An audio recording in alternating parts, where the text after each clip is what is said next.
begitu mungkin Kang Abu, karena tidak sabar untuk mendengarkan aliran semesta dari Pak Wayan dan Kang Abu. Mangga silahkan, mari kita sama-sama baca basmalah untuk memulai acara kajian ini. Bismillahirrahmanirrahim. Mangga Kang Abu dan mangga Pak Wayan. Turnuhun, Bunda Isya, terima kasih teman-teman, dan kita seperti biasa ya, santai dan rileks karena pagi hari ini kita akan banyak belajar. Mari kita mengosongkan gelas dan tidak berpanjang lebar, kita sambut guru kita dengan tepuk tangan yang penuh dengan cinta. Yeay. Sehat guru, apa kabar? Alhamdulillah sehat Kang Abu. Alhamdulillah, guru terima kasih. Saya sengaja kasih judul ini karena judul ini adalah pembahasan kita yang belum sempat kita obrolkan secara live kemarin gitu. Karena kemarin kan kita sibuk banget ya. Dan alhamdulillah kemarin peluncuran buku Pak Wayan yang baru, Kandepa Tantra, juga sangat fenomenal ya, seru banget gitu. Dan Rumah Semesta kemarin banyak dihadiri oleh jiwa-jiwa yang damai dan tenang. Dan Pak Wayan terima kasih juga sudah menemani gitu ya teman-teman. Jadi kemarin saya trip dari Malang ke Bali gitu ya. Jadi saya cerita dulu sedikit ya, seperti biasa saya kalau ketemu Pak Wayan itu recharging dan banyak sekali ide-ide, tetapi kemarin ada 2 super special moment gitu. Yang pertama adalah saya bisa menghadiri launchingnya buku Pak Wayan di Rumah Semesta, itu sangat priceless banget gitu ya, dengan teman-teman yang datang dari penjuru Nusantara hadir gitu ya ke tempatnya Pak Wayan untuk niat datang hadir, dan wow udah deh itu luar biasa gitu. Dan yang kedua, kemarin saya diundang sama teman-teman Yoga Ketawa gitu ya, sama Pak Kadek Swambare gitu, dimana itu saya beneran merasakan cinta yang luar biasa karena saya disuruh berbicara tentang Islam di teman-teman Hindu gitu.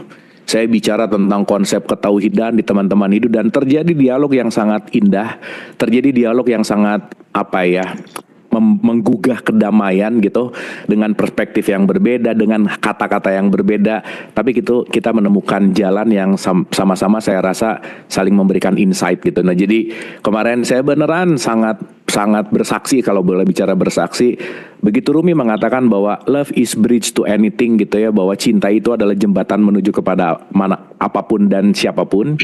Dan di pagi hari itu kemarin waktu saya diskusi sama teman-teman Yoga Ketawa tuh sangat merasakan bahwa kita berbeda agama, kita berbeda baju, kita berbeda kemasan, tetapi kita bahan bakunya sama-sama cinta, dan kita bisa menebar cinta dengan luar biasa. Matur suksma Pak Wayan menghantarkan saya ke rasa itu gitu ya, karena itu suatu hal yang saya rasa sangat membangkitkan lagi.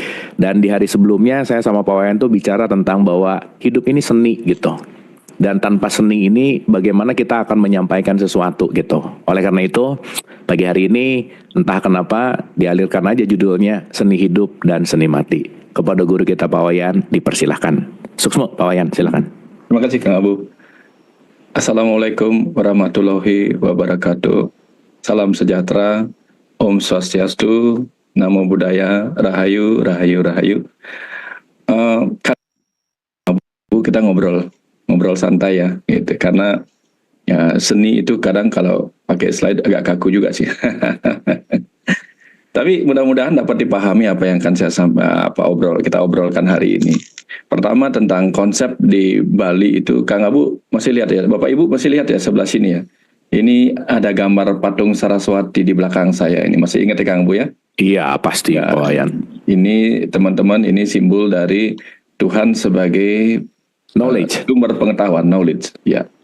Sehingga ada keindahan di sini. Nah, sebagai sains atau ilmu pengetahuan atau pengetahuan dan knowledge gitu, Dewi Saraswati dilambangkan sebagai kecantikan, ada keindahan. Beliau bertangan 4, digambarkan bertangan 4, jadi salah satu tangannya memegang sitar, ya sitar, kemudian memegang genitri atau tasbih, juga memegang lontar, simbol dari kitab suci kitab suci dan sastra yang tertulis. Kemudian ada memegang kendi air, itu simbolik dari bahwa pengetahuan itu mengalir sifatnya. Karena mengalir tentu tidak ada hentinya, gitu. Pengetahuan itu tidak bisa berhenti. Jadi kalau kita bicara tentang pengetahuan, sebaiknya kita tidak pernah berhenti, tidak pernah berhenti mencari, tidak pernah berhenti belajar, tidak pernah berhenti mengupdate pengetahuan kita, karena pengetahuan itu bagaikan air yang mengalir. Kemudian ada keindahan di situ, keindahan suara sitar yang mengingatkan kepada kita bahwa pengetahuan itu begitu enak ketika diceritakan melalui sebuah keindahan. Nah, dalam konsep kita di Bali, di Hindu, Tuhan sebagai Sang Pencipta dikenal sebagai Brahma. Brahma itu kemudian memiliki sakti atau kekuatan atau pasangannya yang dikenal sebagai Dewi Saraswati. Jadi makna yang bisa kita ambil adalah bahwa Sang Pencipta itu memiliki kekuatan yang bernama sains atau pengetahuan. Jadi setiap ciptaan itu mengandung pengetahuan.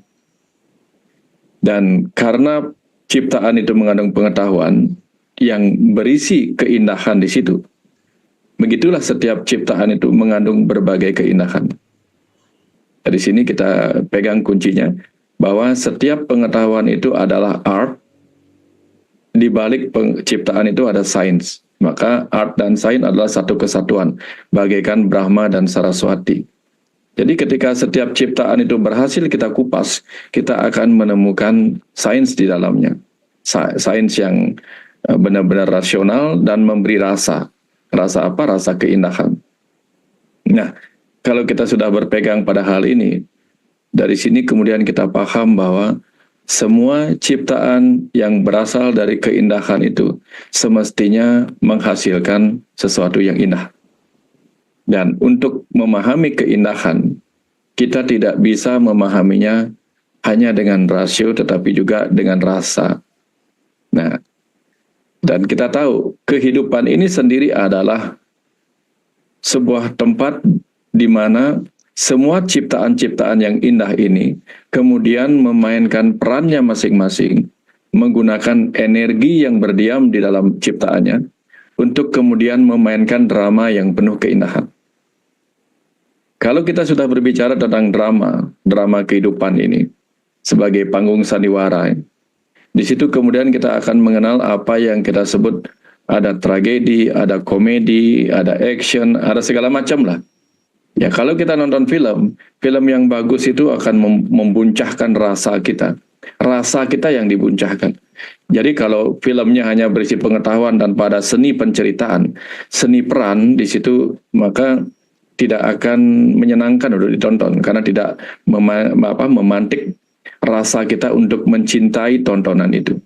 Nah, kehidupan ini sendiri kemudian dibangun dari keindahan-keindahan rasa yang bersembunyi di balik setiap peran-peran kehidupan yang kita mainkan. Sehingga kalau kita menonton film di mana ada berbagai rasa di dalamnya, tentu kita akan merasakan bahwa film itu bagus. Nah, kehidupan yang kita jalani masing-masing dipastikan mau kaya, mau miskin, mau apapun agamanya, mau apapun rasnya, mau apapun sukunya, pasti akan terisi oleh tragedi, komedi, kemudian ya drama-drama seru lainnya gitu, action, kepahlawanan dan sebagainya.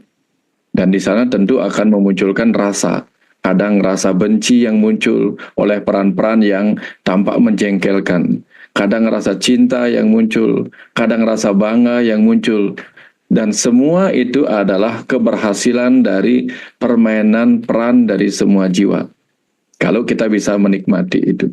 Tapi ketika kita menolak untuk memahami bahwa semua permainan peran itu adalah seni, disitulah kemudian kita akan menderita oleh apa yang kita tonton sendiri di luar diri kita. Ya, jadi bayangkan kalau kita dipaksa oleh kehidupan ini untuk masuk ke sebuah sinema besar kehidupan ini, ya, dikunci di sebuah tempat untuk menjadi penyaksi dari setiap peran kehidupan ini. Ya, kadang bahkan peran itu seperti masuk ke dalam diri kita, membuat kita merasa terlibat di dalamnya, seperti kalau kita nonton film 3 dimensi. Kalau kita nonton film 3 dimensi kan seakan-akan kita ada di dalamnya. Kadang kita merasa ngeri, kadang kita merasa ikut kena pukul. Dan kehidupan ini adalah gedung film 3 dimensi yang senyata-nyatanya dan kita ada di dalamnya. Dan kita juga adalah salah satu pemain dalam seni peran kehidupan ini. Nah, dari sini kemudian ketika kita menyadari kehidupan ini adalah panggung permainan sandiwara, ada berbagai seni penjiwaan peran yang kemudian harus kita miliki dan kita renungkan setiap malam. Ya, apakah hari ini dari pagi sampai malam ini kita sudah memainkan peran dengan penuh penjiwaan? Apakah kemudian sampai tidur malam itu kita lupa bahwa hari ini kita hanya memainkan peran? Sehingga lupa begitu sutradara mengcutnya untuk jeda istirahat sejenak, karena besok mau taping lagi gitu. Terus kita selalu teringat pada apa yang terjadi pada hari ini. Bahkan ke bawah dalam mimpi, ke bawah emosi. Nah, itu tanda-tanda kita tidak tahu bagaimana namanya seni penjiwaan dalam kehidupan ini. Jadi namanya seni penjiwaan, seni peran kan actionnya itu kan harus ekspresif ketika kita memainkan itu. Begitu cut, sutradara cut, ya para kru istirahat, kita adalah salah satu artis, masing-masing orang adalah artis yang diberi jeda istirahat oleh sang waktu untuk diam sejenak istirahat karena besok harus taping lagi gitu. Nah, sayangnya kita seringkali tidak punya seni untuk membagi waktu kita, kapan kita sedang memainkan peran, kapan kita hanya mengingat sejenak permainan peran kita. Lama-lama sudah di-cut juga tapingnya hari ini, kita masih membawanya dalam emosi, bahkan sampai sekarang. Ya, perannya sudah lewat setahun yang lalu, peran putus cintanya sudah lewat, ya peran caci makinya sudah lewat, terbawa sampai hari ini. Ya, jadinya besok mau diganti dengan peran persahabatan dengan orang yang kita pernah ajak caci maki itu jadi susah kelihatannya. Karena apa? Karena kita menyimpan momen peran kita yang saling caci maki di hari atau beberapa waktu sebelumnya. Ini contoh bagaimana kita harus bisa bermain peran dalam kehidupan ini dengan memahami seni peran itu sendiri. Kang Abu sebagai seorang entertain pasti tahu sendiri bagaimana kapan harus switch menjadi host, kapan switch menjadi narasumber gitu. Nah, dalam kehidupan ini kita seperti itu.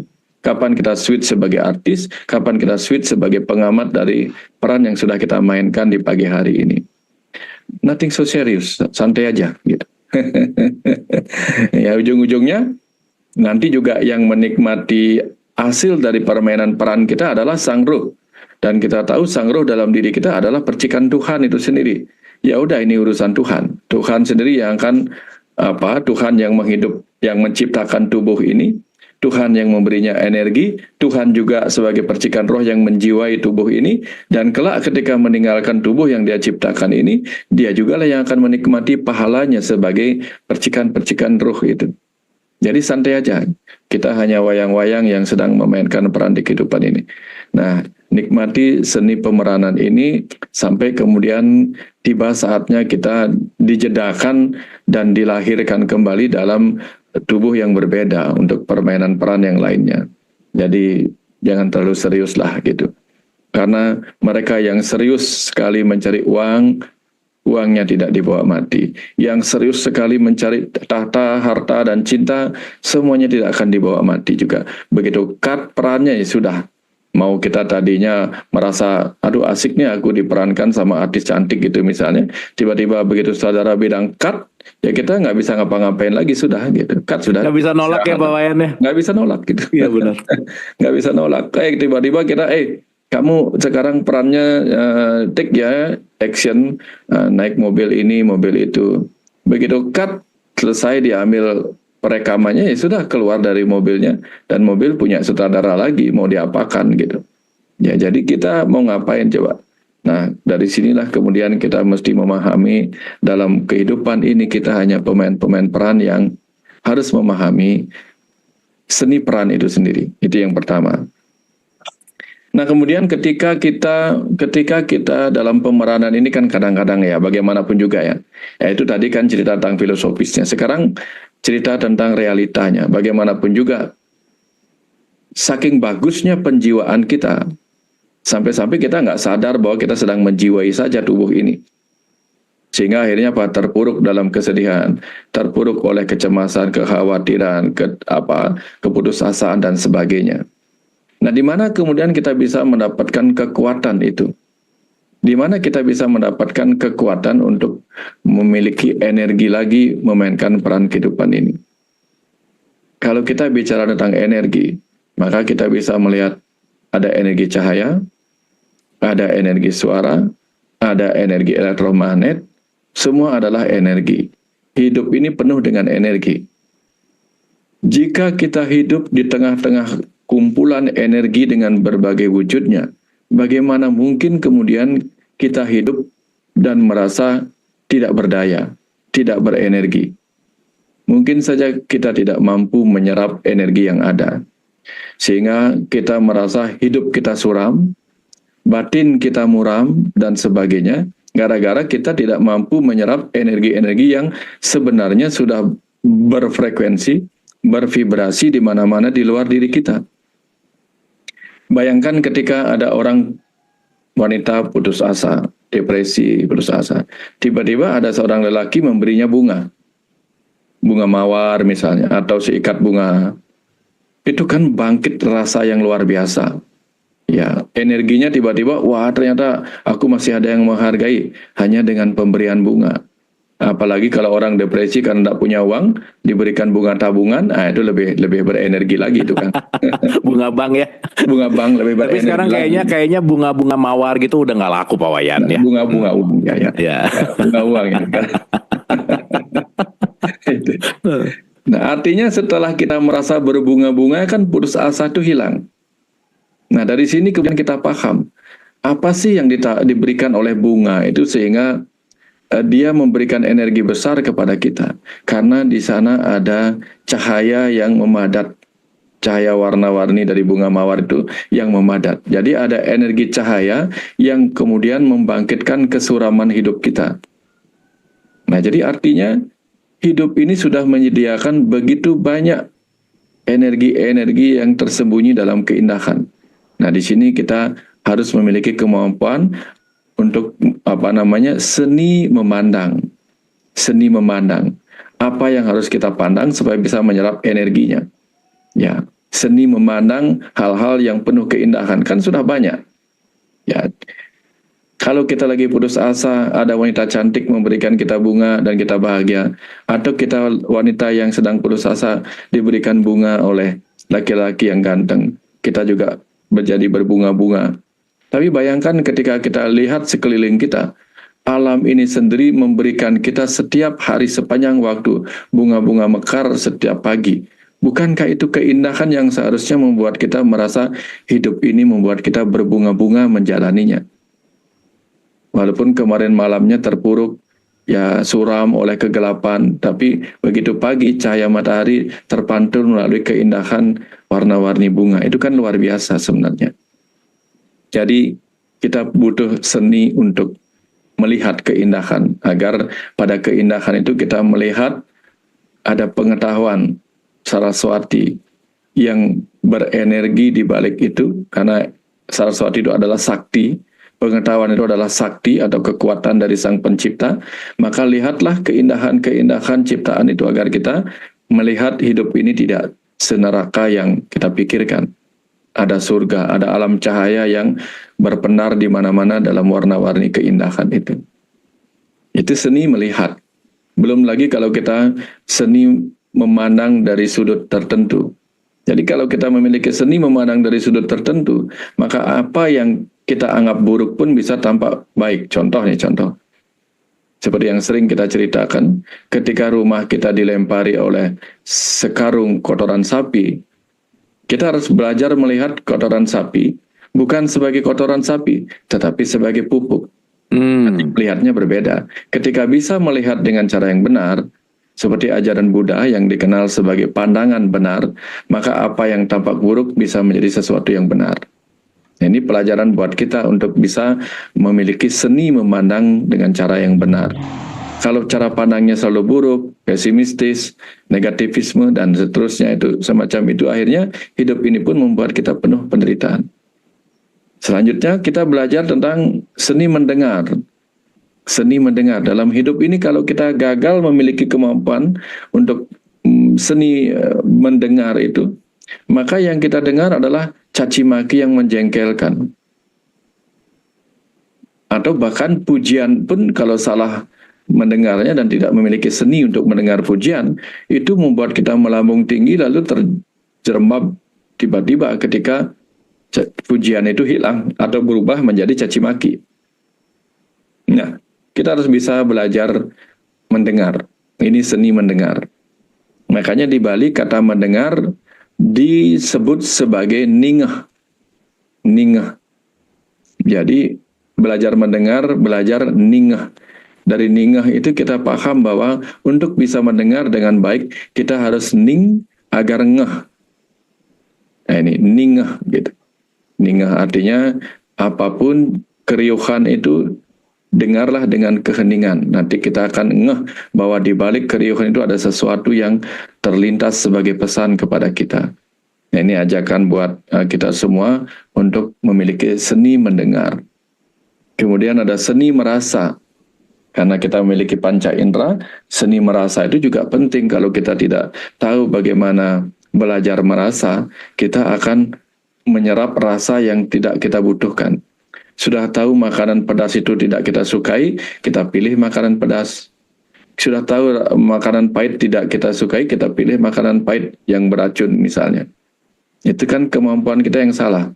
Sudah tahu perasaan kita tersakiti oleh ucapan-ucapan negatif dari orang, kita serap saja. Padahal mestinya kita biarkan dia terdengar tapi lewat, tidak terserap sebagai pemikiran yang tidak penting dalam otak kita. Ini belajar seni mendengar. Selanjutnya seni menghirup, seni mencium. Ya kan namanya juga seni mencium kan bukan berarti hanya mencium bau harum. Ketika kita bisa menggunakan kemampuan otak kita untuk mencium bau busuk pun, bahkan bau busuk bisa membantu kita menemukan sesuatu yang salah di tempat kita. Misalnya kita bisa memiliki kemampuan mencium bau asap. Itu mungkin menyelamatkan kita dari tempat-tempat yang mungkin berbahaya. Ada racunnya, ada kebakaran atau apa. Itu kan karena kemampuan kita memilah mana aroma yang memiliki pesan tertentu dalam hidup kita. Nah, ini tantangan kita untuk memiliki kemampuan di seni menggunakan panca indera itu. Nah, mereka yang tidak mampu menggunakan panca indera dengan benar, dari panca indera yang tidak benar akan memunculkan persepsi yang tidak benar di otaknya. Ketika panca indera memberikan stimulus atau memberikan informasi ke otak, otak akan menolak apa yang dicium, apa yang dilihat, apa yang didengar, karena otak sudah menyiapkan dirinya diajarkan doktrin-doktrin persepsi bahwa ini buruk, ini baik, ini tidak bagus, ini berbahaya, dan seterusnya. Akhirnya kebanyakan menolak, kita menderita sendiri. Nah, jadi mereka yang memiliki kemampuan untuk mengendalikan atau mengendalikan persepsinya terhadap apa yang ditangkap oleh panca indera, nah dia orang yang mampu dalam seni pemanfaatan panca indera dalam menjalani kehidupannya. Nah, nanti kita akan diskusikan betapa banyaknya hal-hal buruk, kekacauan terjadi karena ketidakmampuan atau ketidakmilikan kita terhadap seni mengolah panca indera kita. Itu dalam seni hidup. Jadi seni hidup kita secara sederhana dimulai dari seni menggunakan panca indera. Baru kemudian seni berpikir, seni berpersepsi, seni bersikap, seni berkata. Karena kita tahu bahwa bahkan dalam komunikasi pun seni itu penting. Orang-orang dulu tahu bagaimana caranya mengajarkan agama, tahu caranya mengajarkan pengetahuan, yaitu dengan seni. Entah seni drama, seni nyanyi, seni puisi, seni prosa, seni seni storytelling, ya. Sehingga dengan cara itulah kemudian kita bisa mengingat banyak hal dalam kehidupan ini karena kita berpelukan dengan berbagai macam seni di kehidupan ini. Nah, ada yang seni lukis menggambarkan apa yang ingin disampaikan. Nah, ini pentingnya seni komunikasi dalam berbagai cara tadi. Sehingga kalau cara penyampaiannya begitu penuh art, maka panca indera akan mudah menerimanya dengan rasa yang menyenangkan. Nah, ini yang bisa kita lakukan keluar, sekaligus kita ambil ke dalam. Jadi, pada setiap bagian kehidupan ini yang penuh cerita ini, lihat itu sebagai sekedar seni peran, maka kita akan bisa menikmatinya tanpa perlu. Boleh kita mungkin menilai, oh ini perannya kurang bagus atau bagaimana, tapi tidak akan menyakiti hati kita. Karena sebagaimana kita menonton film di layar kehidupan ini, peran-peran itu mungkin membuat kita jengkel, tapi tidak menyakiti hati kita. Karena kita tahu itu hanya film. Nah, kita harus bisa melihat kehidupan ini apapun adanya, baik kadang menjengkelkan atau kadang membuat kita nggak nyaman, tapi itu sebenarnya hanya film dengan episode-episode kehidupannya. Itu tentang seni hidup. Berikutnya tentang seni mati. Mati itu juga butuh seni. Karena kita tahu kematian ternyata tidak hanya disebabkan oleh kehendak Tuhan. Mati itu juga ada disebabkan oleh 4 hal. 1, kehendak dari tubuh. Kehendak dari tubuh. Jadi ada tubuh yang seharusnya belum cukup umurnya untuk meninggal. Tapi ketika tidak memiliki seni untuk menjaga kesehatan tubuh, tidak memiliki seni untuk merawat tubuhnya, yang terjadi adalah tubuh keburu meninggal. Keburu rusak oleh apa? Oleh stresor pikiran. Karena tidak seni mengolah pikiran, akhirnya pikiran dan perasaan menciptakan stres memunculkan hormon-hormon, kemudian oksidan meningkat, menyebabkan terjadinya sel-sel yang rusak kebanyakan dalam tubuh kita. Akhirnya tubuh mengalami pemendekan telomer, yang terjadi kemudian tubuh tidak mampu meregenerasi dirinya, sel-sel tidak mampu meregenerasi dirinya untuk menjadi sel yang lebih sehat, akhirnya kebanyakan sel mati. Nah, ini ketika kita tidak mampu memiliki seni merawat tubuh kita. Nah, artinya kemudian ketika kita memasuki kematian itu, kita juga harus paham bahwa kematian bisa disebabkan oleh ketidakmampuan kita mengolah pikiran dan ego kita. Makanya banyak orang mati karena reaksi egonya. Reaksi ego. Reaksi ego untuk apa? Untuk mengendalikan situasi yang kita hadapi. Banyak orang fight or flight dengan cara yang salah. Ketika terpuruk bukannya fight terhadap kondisi, tetapi dia fight terhadap orang-orang yang dianggap menyebabkan kondisinya, atau bahkan flight dari kehidupan. Nah, ini seni kita untuk mengolah kenyataan ini. Kemudian ada orang yang mati karena kehendak jiwanya. Nah, ini yang memang sudah memang kehendak jiwanya, merasa tugasnya sudah selesai. Dan yang terakhir, mati karena memang kehendak Tuhan. Ini kejadian di mana kita memang harus pulang karena dipanggil dan episode kita sudah selesai. Nah, ini terpenting dalam hal ini adalah seni merawat tubuh dan seni merawat pikiran kita, juga merawat mental kita. Nah, kalau kita sudah bisa menikmati semua ini dengan penuh keindahan, maka hidup akan menjadi indah, kematian pun akan pulang dengan senyum yang penuh keindahan. Karena kita sudah menyelesaikan kehidupan ini dengan baik, kita sudah menerima kehidupan ini sebagai ruang pembelajaran, ruang penebusan utang-utang karma masa lalu, dan ruang untuk bertumbuh menuju kematangan kesadaran jiwa kita. Nah, dari sini kemudian seni hidup dan seni mati itu membuat kita bisa mencapai kebahagiaan duniawi dan kebahagiaan rohani. Nah, kira-kira seperti itu Kang Abu sederhananya. Nanti kita perdalam lagi lewat diskusi. Ya, mudah-mudahan ada sesuatu yang bisa ditangkap. Ya. Baik, terima kasih Pak Wayan. Ini menarik banget ya tentang seni ini. Ternyata ya kembali gitu Pak Wayan, bahwa kalau kita tidak punya seni, kita akan sulit menghadapi hidup gitu. Karena ya balik lagi, saya selalu ingat satu statementnya Alan Watts gitu ya. Dia bilang bahwa hidup ini didesain untuk fun, hidup ini didesain untuk menyenangkan, dan kamu terlalu serius aja sih dalam hidup gitu. Dan tadi selaras banget dengan apa yang Pak Wayan sampaikan gitu, saya baru baca itu gitu ya, dan itu menarik gitu, bagaimana seni kita memerankan dan seterusnya gitu. Nah, saya mungkin akan mengawali gini Pak Wayan, karena tadi kita awali dengan konteks yang namanya rasio dan rasa gitu. Nah, kan kita tahu bahwa kita ini dikasih akal katakanlah untuk membuat sebuah pengumpulan yang namanya pengetahuan.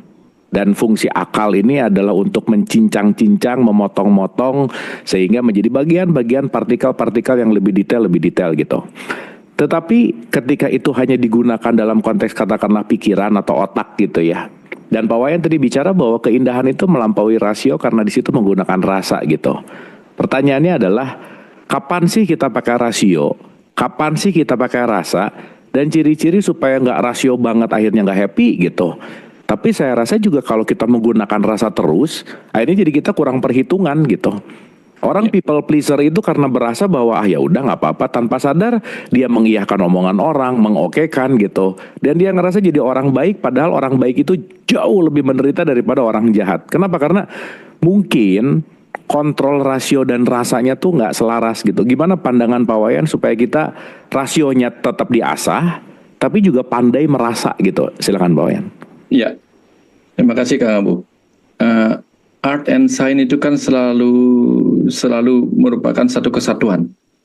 Di setiap ciptaan itu pasti ada rasio, ada rasa. Gitu. Nah, ketika pertama kita melihat sesuatu, pasti yang muncul rasa. Tapi ketika rasa tidak diteruskan kepada rasio, nah di situ kemudian pengetahuannya tidak kita dapatkan. Ya, tapi contoh misalnya begini, seperti kalau kita membeli buku. Buku itu kan di dalamnya pasti mengandung pengetahuan yang masuk akal atau pengetahuan yang membuat kita menjadi tahu apa yang tidak kita ketahui. Tetapi cenderung cover buku itu adalah cover yang memberi rasa di awal, sehingga muncullah apa yang disebut dengan AIDA, attention, desire, initiative, dan action. Jadi seni kita membuat cover itulah yang membuat kita tertarik di awal, ya. Membuat atensi kita ke situ. Maka sebenarnya kehidupannya ini penuh dengan art karena tujuannya adalah cover-cover yang kita lihat ini membuat kita tertarik untuk mendalami apa yang ada di balik semua itu. Nah, tapi kalau kita hanya mengamati covernya, tidak membuka isinya, nah di situ rasio kita nggak bertemu. Nah, jadi kapan kita menggunakan rasio? Rasio digunakan ketika kita membuka covernya dan mempelajari pengetahuan yang ada di dalamnya. Tetapi begitu kita misalnya disakiti orang dengan caci maki, kita hanya merasakan covernya, yaitu cover bagian depannya itu kata-kata caci maki. Kita nggak akan ketemu di belakangnya. Tapi begitu kita mau melihat apa yang ada di belakangnya, kita akan menemukan rasio-rasionya. Contohnya misalnya ketika kita dicaci maki orang, mulai kita bertanya, maka kita akan mencari jawaban. Nah, kita misalnya ketemu cover buku yang judulnya A. Apa sih isinya? Apa sih maksudnya cover buku ini? Begitu kita bertanya, pasti kita akan membuka. Dari attention menjadi desire untuk membuka. Nah ini, ketika kita mendengar caci maki orang, dan kita merasakan sesuatu, dan muncul pertanyaan, apa sih maksud lu? Apa sih maksud orang ini? Nah, begitu kita membuka pertanyaan itu dan mencari jawabannya, di situ baru kita akan ketemu rasio. Tapi kalau kita diam saja, kurang ajar anak ini mencaci maki aku. Cuma segitu aja, tidak ada pertanyaan. Tidak ada pertanyaan apa sih maksudnya, apa sih salahku, dan sebagainya. Apa sih tujuan orang ini, kita nggak akan ketemu rasio di belakang itu. Karena kita keburu merasakan kurang ajar, kamu menyakiti aku, dan seterusnya lah. Kita terjebak di dalam rasa, nggak ketemu rasio. Nah, jadi rasio artinya kita berani membuka sesuatu di balik itu dengan pertanyaan yang benar. Jadi pertanyaan yang benar akan menghasilkan proses yang benar untuk menghadirkan pengetahuan yang benar di balik setiap rasa. Nah, kira-kira seperti itu. Contoh nih misalkan, Bu, kita makan di restoran. Tentu yang pertama kita makan ketika kita lihat menu adalah gambar menunya. Wah, gambar menu memunculkan rasa tertarik, ingin order. Dan ketika kita membeli barangnya, kita nggak langsung nanya ini apa sih bumbunya dan sebagainya, nggak. Kita pasti cicipin dulu. Gimana sih rasanya? Nah, setelah kita cicipin, kok enak ya? Gimana sih bumbunya? Di situ muncul resep-resep masakan. Jadi di situ resep-resep merasakan, kemudian pasti memunculkan rasio-rasio. Perbandingan bumbu ini, bumbu ini, bumbu ini.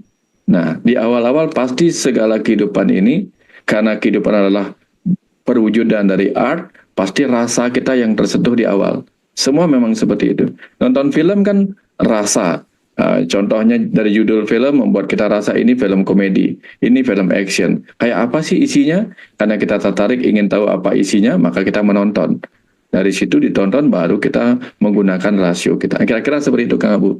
Supaya kita nggak terjebak.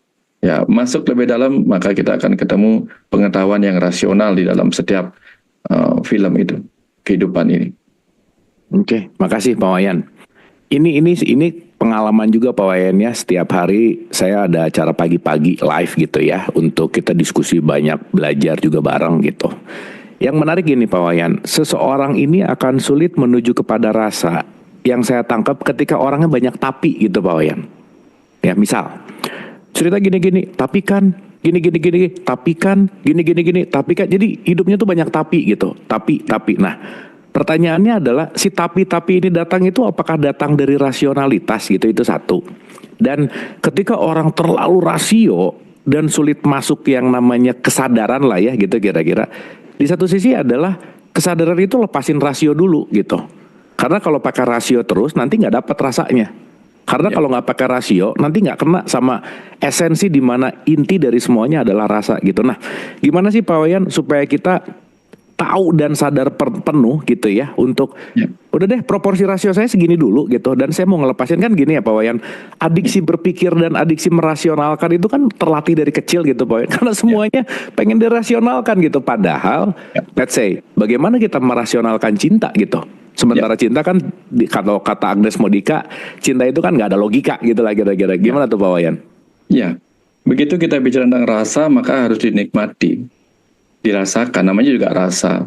Begitu ada rasio maka kita pikiran. Makanya otak kita kan dibagi dua, rasa dan rasio, pikiran dan perasaan. Kalau sudah rasa maka dirasakan, kalau sudah rasio maka dipikirkan. Nah, kebanyakan dalam dialog-dialog itu ketika rasa mau diolah ke dalam pikiran rasio, ini agak susah memang. Ya, tetapi ketika pengetahuan mau diolah dengan rasio, ini bisa sering terjadi. Makanya kata tapi yang muncul pada pengolahan rasio itu nggak apa-apa. Tapi kan begini, tapi kan ini, itu sebuah pendalaman dari sebuah pemikiran yang rasional. Tidak apa-apa, itu pikiran kritis. Ya, tetapi kalau rasa memunculkan tapi, kritis juga. Kritis artinya apa? Ya nggak sadar. Orang kritis kan habis kecelakaan kan kritis juga. Kritis artinya koma gitu-gitu. Pingsan artinya. Kritis artinya kondisi sudah menjelang mau dead aja, sudah kritis, sudah nggak bisa diperbaiki lagi. Ini kita lihat ini. Jadi ketika dia mengkontroversi atau mengkontradiksi atau mendebat sebuah rasio, nah ini orang kritis ini. Tapi begitu dia mendebat sebuah rasa, tapi kan aku mengalami rasanya seperti ini, bla bla bla. Oh ini orang kritis nih. Kritis dalam arti ini nggak bisa dibangunin, udah kritis itu. Di alat bantu kayak apapun dibiarin aja dulu. Gitu. Nah banyak orang kayak gitu Kang Abu. Dia ketika diberikan pengalaman penjelasan sedikit tentang rasa, bukannya mencicipin. Ya contoh nih misalnya kita sajikan dia makanan nasi goreng. Ini enak nggak? Kita bilang enak. Tapi kan aku belum mencicipinya. Ya sudah cicipin aja. Ya, tapi bagaimana aku mencicipinya kalau aku nggak tahu rasanya? Ini bolak-balik di situ jadinya. Kalau aku nggak tahu rasanya, bagaimana aku mencicipinya? Ya udah, ketahui rasanya. Tapi bagaimana aku tahu rasanya kalau aku nggak mencicipinya? Dia bolak-balik sekitar itu. Ini susah juga diatasin. Nah, kalau kita masuk wilayah rasio, baru kita dengan mudah mengajak tapi itu untuk menjadi hilang. Gitu. Saya sering mendapatkan model seperti itu, Kang Abu. Sehingga ketika kata tapinya dipakai bukan untuk kritis dalam arti menjadi kritis dan cerdas untuk menggali lebih dalam, tetapi itu digunakan untuk menunjukkan dirinya tertutup, menolak gitu. Ya sudah, di situ kemudian saya sering mengatakan ya sudah buktikan aja sendiri. Ya itu biasanya Kang. Ya jadi tinggal kita mau pilih menggunakan tapi yang mana. Ya. Tapi yang mana? Tapi yang yang selalu mencari upaya untuk melawan dari apa yang dikasih tahu gitu, atau kritis untuk mencari celah-celah yang membuat kita semakin tahu gitu. Ya, karena ketika saya mengalami dialog automatic writing itu kan, ketika saya diberitahu saya juga sering mengucapkan kata tapi. Ternyata sampai kemudian kata tapinya hilang sendiri karena semua sudah dijelaskan sedemikian rupa. Nah, dari sini kemudian saya paham, oh kalau orang mengucapkan kata tapi untuk penggalian, saya ladeni, tetapi ketika dia kata tapinya dia memang sifatnya untuk nggak mau dikasih tahu, ya sudah, bisa berhenti ya nggak apa-apa, saya terima bahwa dia belum bisa dikasih tahu gitu. Kira-kira seperti itu Kang Abu. Keren Pak Wayan, makasih. Nanti aku mau masuk ke auto writing Pak Wayan. Cuman ini ada yang menarik lagi bahwa penelitian membuktikan bahwa orang IQ-nya tinggi itu jauh lebih stres daripada orang yang IQ-nya rendah. Di mana orang yang IQ-nya tinggi itu adalah over analitik Pak Wayan. Berarti kan logiknya main terus gitu ya. Dia punya standar penghidupan yang lebih tinggi, dia ngerasa beda, ngerasa eksklusif dan seterusnya gitu. Nah, gimana pandangan Pak Wayan ketika critical thinking ini hadir? Tetapi di satu sisi paradoks memang ya, hidup itu pasti ada paradoks. Critical thinking itu dibutuhkan secara logika dan seterusnya, tetapi juga bisa bikin stres gitu. Nah, yang penting gitu ya, semuanya ada dalam tahapan keseimbangan gitu. Nah, apa pandangan Pak Wayan tentang logical thinking yang berlebihan itu ngebuat kita stres gitu? Gimana Pak Wayan? Kita tahu nih Kang Abu, seperti yang Kang Abu sering bilang dan orang-orang juga sering meneliti bahwa pikiran sadar kita tuh hanya berperan berapa persen? 12% maksimal lah. Ya. Sisanya 88 adalah kecerdasan sadar ya. Dan critical factor itu berada di antara pikiran sadar yang 12% dan yang 88% itu.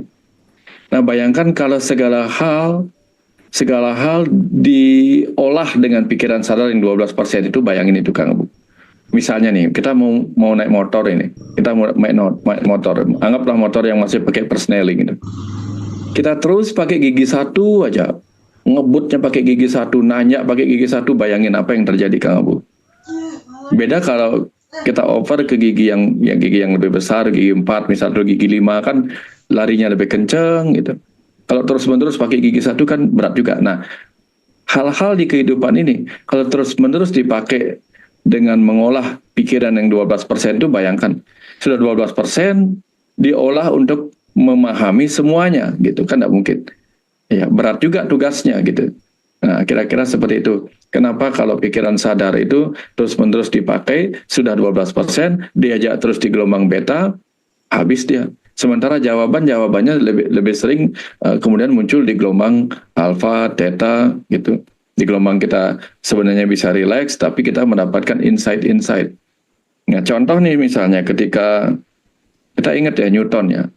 Ketika Newton kemudian di ruang perpustakaan, di ruang belajarnya mencari sesuatu tentang kenapa benda-benda jatuh, stres ya. Akhirnya kemudian dia santai kemudian berada di luar di bawah pohon apel dan akhirnya tersentak oleh jawaban yang diberikan oleh pohon apel gitu. Atau Archimedes gitu, ketika Archimedes itu susah menemukan cara bagaimana menciptakan kapal laut yang tidak akan mudah tenggelam. Bagaimana mengukurnya, susah dia temukan di tempat dia di ruang belajarnya. Tapi begitu berenam dan menemukan kondisi santai, di situ dia mendapatkan jawaban hanya gara-gara sabunnya yang jatuh ke dalam bak mandi, bathtubnya. Nah, artinya apa? Artinya ketika critical factor kita mengajak kita menolak masuk ke batin bawah sadar yang sebenarnya penuh dengan sumber pengetahuan, dan kita sibuk mengolah dengan rasionalitas di pikiran sadar toh gitu, yang juga sudah terbatas gitu. Ya, pikiran sadar kita sudah kebatas 12%, materi-materi pembelajarannya, informasi yang didapatkan juga sedikit. Dia mengolah dengan bahan baku yang sedikit, itu berat tugasnya. Jadi di sini orang-orang kemudian menjadi stres, tidak menemukan jawabannya. Ya, ini persis seperti kita yang amatir bermain catur dengan orang master gitu. Diberi satu gerakan, kita bingung, jungkir balik mikirnya. Tapi si master santai-santai saja, dia sudah tahu gitu. Nah, ini contoh bagaimana bahayanya kalau kita terlalu mengedepankan rasionalitas dalam batasan ini. Karena saya dulu ketika mencari tahu sampai di dunia kedokteran, sampai di berbagai buku agama, tidak ketemu itu jawaban dari pertanyaan saya tentang Tuhan, tentang kehidupan, tidak ketemu Kang Abu. Sampai mengalami automatic writing itu kemudian dengan mudahnya terjawab gitu. Semua akal saya tiba-tiba tersentak, oh gitu sendiri. Padahal diberikan jawaban-jawaban sederhana sekali.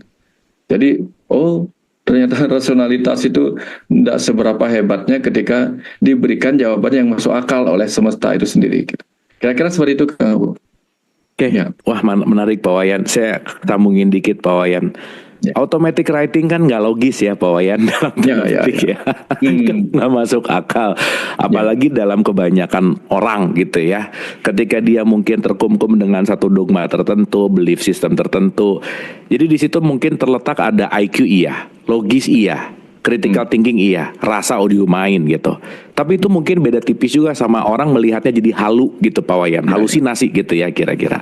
Dan di situ juga ada belief system gitu. Apa sih yang bisa Pak Wayan ceritain dengan kata-kata begitu automatic writing? Pak Wayan pasti melampaui ya, saya pakai kata pasti karena itu tadi itu kan udah bukan rasio lah gitu. Pak Wayan pasti melampaui rasio menggunakan rasa, tetapi terbukti dengan automatic writing yang terjadi dalam konteks buktinya ada gitu kira-kira. Nah, awalnya kan pasti kaget lah Pak Wayan ya, nggak mungkin tiba-tiba used to gitu ya, terbiasa gitu. Nah, gimana pengalaman Pak Wayan dari sebelum ngerti dengan rasionalitas tingkat tinggi? Kan Pak Wayan pernah cerita ya selalu mempertanyakan sesuatu, justru dihadapkan untuk mencampakkan semua rasio, sadari bahwa aku hadir dalam sesuatu yang kamu mungkin pada saat itu tidak bisa merasionalkan, tapi terjadilah automatic writing gitu. Gimana Pak Wayan? Ya contoh nih Kang Abu, ketika saya kuliah di kedokteran dan ada di ruang forensik gitu membedah mayat gitu, informasi yang saya dapatkan dari ajaran agama itu mengatakan bahwa sifat roh itu, Atman itu sama dengan sifat Tuhan. Sifat Tuhan itu ada di mana-mana. Logika saya akan mengatakan berarti sifat Atman atau roh juga ada di mana-mana di dalam tubuh ini. Nah lalu kenapa orang sering menunjuk roh itu ada, jiwa itu ada di hati atau di sini gitu, tidak di seluruh tubuh kita? Berarti itu kan paradoks dengan apa yang diajarkan agama tentang sifat Tuhan, sifat ini. Dan saya tidak ketemu jawabannya, Kang. Lalu di manakah letak roh dalam tubuh kita? Berarti kalau roh itu adalah sang hidup, maka dia ada di jantung. Tapi bagaimana kalau orang transplantasi jantung? Bertukaran jantung, apa rohnya bertukar gitu? Roh ada di hati. Bagaimana dengan orang yang tukaran hati ya, transplantasi hepar dari orang lain gitu? Ini bagaimana? Nah, logika berpikir saya yang kritis tidak mendapatkan jawaban dari agama itu. Itu yang terjadi. Sehingga pada Februari tahun 2001, tengah malam itu, ketika saya yang ide awalnya itu juga kata automatic writing itu juga belakangan saya baru tahu itu dari diberitahunya sama Mbak Heni. Nah, jadi 2001 Februari malam itu saya hanya ingin mengumpulkan pertanyaan. Ketika semua pertanyaan tiba-tiba terlintas lagi tengah malam jam 12-an itu. Untuk apa sih sebenarnya aku hidup ya? Saya nanya gitu lagi. Aku ngumpulin uang, nanti juga akan mati. Ngumpulin banyak teman, paling-paling ngantar di kuburan. Habis itu mereka akan happy-happy saja, melupakan ini. Itu muncul pertanyaan lama. Dari sejak kecil tiba-tiba mengalir deras pertanyaan lama itu. Nah, yang muncul di pikiran waktu itu hanya satu, Kang Abu. Wah, ini pertanyaan ini yang dulu sudah terlupakan, sekarang muncul lagi.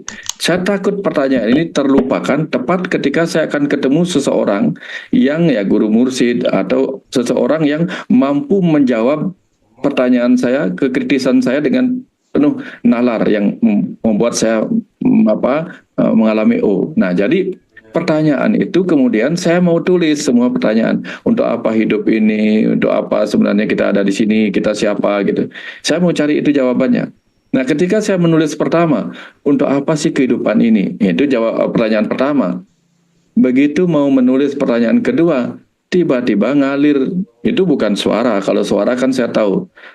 Mendengar-dengar suara itu halusinasi dengar. Kalau melihat sesuatu yang datang itu mungkin disebut halusinasi visual. Nah, tapi yang datang itu bukan jawaban, tulisan begini. Begitu mau ngetik pertanyaan berikutnya, tapi mengalir pertanyaan baru. Kenapa kamu tanyakan itu? Wah, saya kaget di situ Kang Abu. Wah ini siapa nih? Saya toleh-toleh kan saya nggak ngeliat apa-apa. Nggak ada makhluk apapun di sekitar saya, justru membuat saya takut. Ini apa nih yang mengalir ini gitu. Saya tanya ulang, kamu siapa? Saya bilang gitu. Jadi saya ngetik langsung, kamu siapa? Ngetik aja gitu. Saya sedang tidak ingin, saya membuat sebuah buku, nggak ada itu. Cuma ingin nulis itu aja gitu. Kamu siapa? Dibalas lagi sama dia, kenapa kamu tanyakan siapa aku? Wih, kaget saya. Kalau aku tidak tahu siapa kamu, bagaimana aku akan menanyakan dan mempercayakan jawabanmu? Dijawab sama dia lagi. Kalau kamu mempertanyakan siapa aku, maka kamu hanya akan mendengar, kamu hanya melihat siapa aku yang menjawab ini dan bukan apa yang aku katakan. Wah, ini asik nih. Nah, itulah yang membuat saya terus, wah ini asik nih, ditantang kayak gini, udah. Wah, akhirnya saya tanya terus. Nah, kemudian saya diberikan analogi. Kenapa kamu tanyakan itu? Aku hanya ingin menanyakan supaya hidupku tidak sia-sia. Saya tulis begitu. Dia jawabnya begini. Syukurlah kamu sudah menanyakan itu. Menanyakan pertanyaan yang tidak banyak ditanyakan oleh banyak orang. Untuk apa kehidupan ini? Saya yang nanya balik kemudian. Memang kenapa kalau menanyakan itu? Apa hebatnya? Karena kalau kamu tidak menanyakan itu, kamu tidak lebih dari bayi yang menerima apa saja yang disuapkan padanya. Kalau itu racun, maka dia akan memakan racunnya. Oh, jadi di situ kemudian saya diam tersentak. Oh ya benar juga ya. Kalau kita tidak mempertanyakan hidup ini untuk apa, maka kita diberikan ini sama kehidupan, kita telan aja racun-racun yang ada di kehidupan ini, tidak mengerti ini fungsinya untuk apa gitu. Nah, itu yang terjadi Kang Bu. Terus demikian.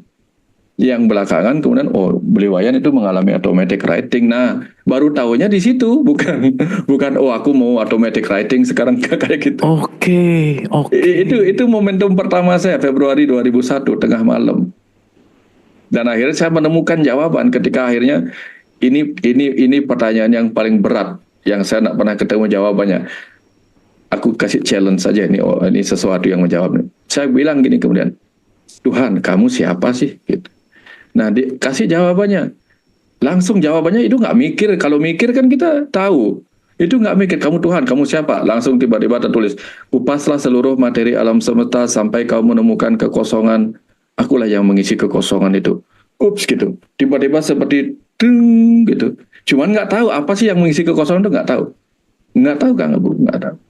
13 tahun kemudian itu baru tahu gitu. Baru dikasih tahu lewat bunga jatuh. Itu gimana saya menceritakan gitu. Kalau nggak ngalami susah mengerti. Tapi Kang Abu mengalami kan tahu rasanya automatic speaking, automatic writing gitu. Iya.